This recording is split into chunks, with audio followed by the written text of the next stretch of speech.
Intuition is a massively important part of any self-healing process. It is critical and crucial for longevity in life. And I think it still goes underestimated.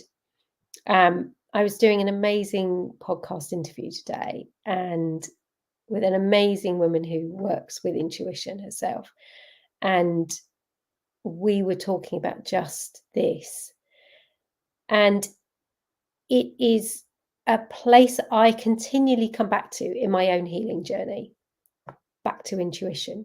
The minute I find myself off the horse and kind of what I call scrabbling around looking for answers, it's back down into meditation and igniting my intuition.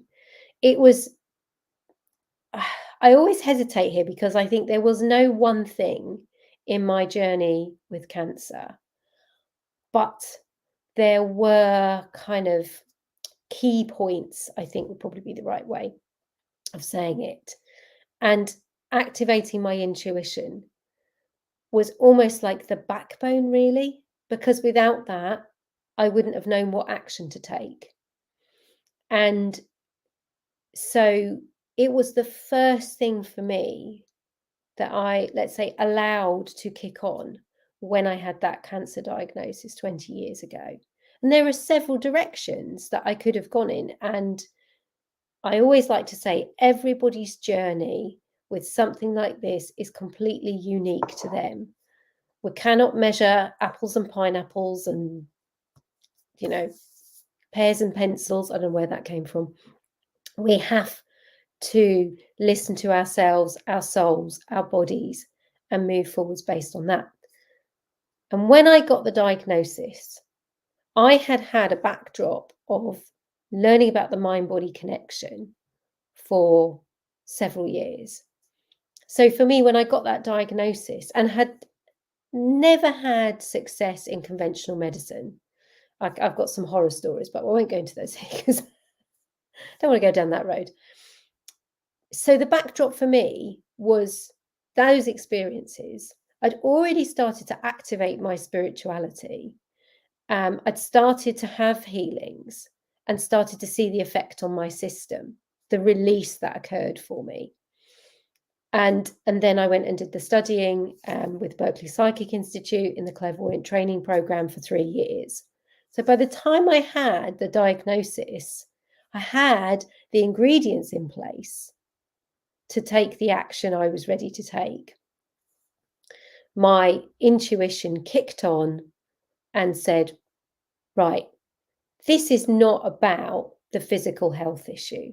This is about something much bigger than that. I was at, I like to say, a cul-de-sac in my life. I wasn't happy. I wasn't doing anything I wanted to do. I was in a marriage that I was struggling in.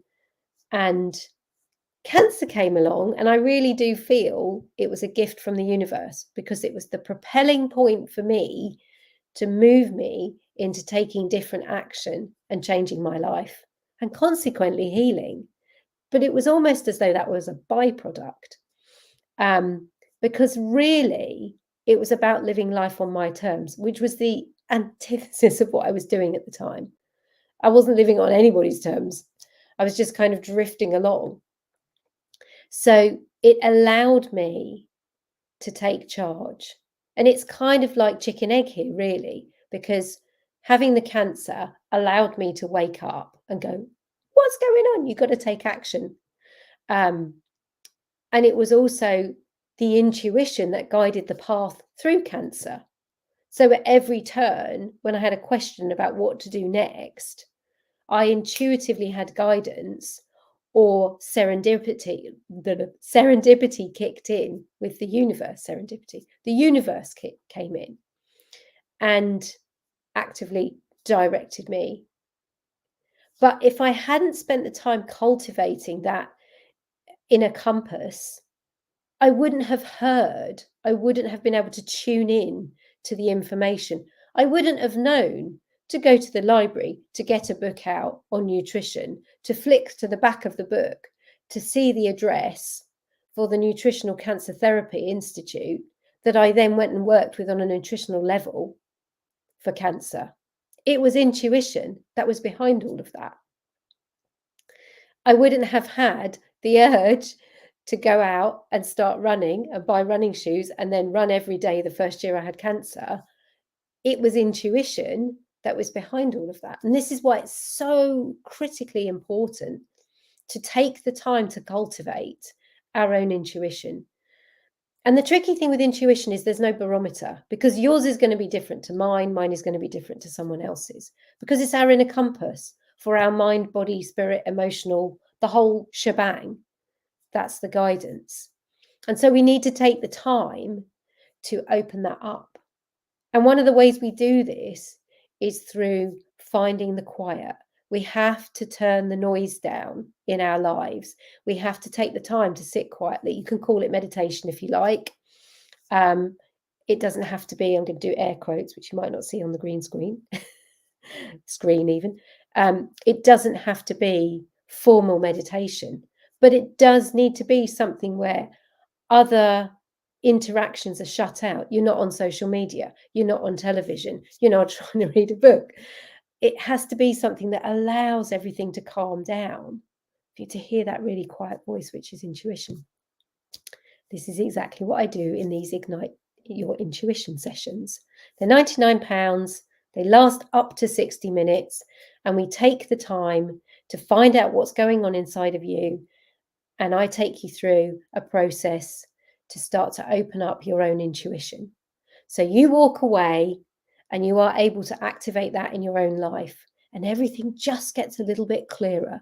Decision making becomes a little bit easier. Knowing yourself, knowing your heart feels a little bit better. Being comfortable in your body just feels a bit smoother. So if you're interested in igniting your own intuition, message me the word ignite and we can have a little chat a bit more about what goes on. Have a really good evening, morning, afternoon, wherever you're tuning in from.